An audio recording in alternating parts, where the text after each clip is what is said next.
You're about to see the murder of a police officer in broad daylight, captured from a small plane. The officer's vehicle is circled in red. You're going to see her run right into this parked car here. She's being chased by cartel members in Juarez, Mexico. They pull up again beside her. She was shot 6 times in the head and shoulders. And then these guys blast out.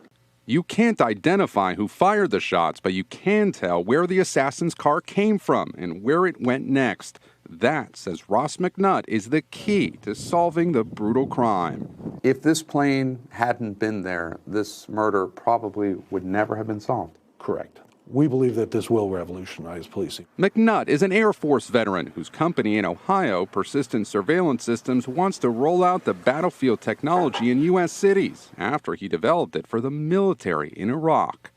This is actually the camera system here. This Cessna is equipped with 12 powerful cameras.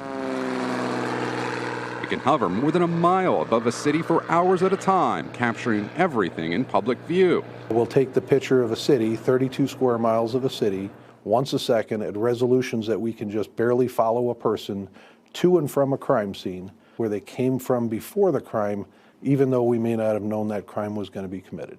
Once someone calls police and reports a crime, technicians can zoom in on a recording of a particular area, essentially turning back the clock to look for evidence.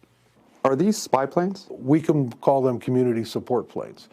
With 348 homicides in 2019, one of the deadliest years on record, Baltimore plans to start a pilot program in May. St. Louis is also considering it. So are other cities across the country.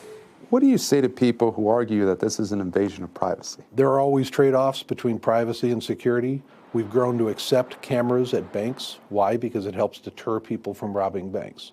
In this case, our goal is to solve otherwise unsolvable crimes so that those people and those families get justice. But the American Civil Liberties Union says this eye in the sky is more than a slippery slope.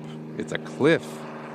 It's a huge invasion of privacy and probably unconstitutional to allow the government to track everybody in a city without individualized suspicion that they're involved in wrongdoing.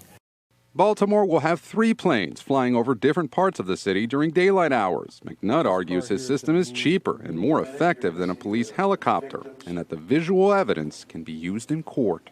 So it's possible in some cases this might help exonerate people. Absolutely. For now, private donors are financing this experiment. If it's successful, more communities could soon find themselves under a watchful eye. Gabe Gutierrez, NBC News, Dayton, Ohio. Hey, NBC News fans, thanks for checking out our YouTube channel. Subscribe by clicking on that button down here and click on any of the videos over here to watch the latest interviews, show highlights, and digital exclusives. Thanks for watching.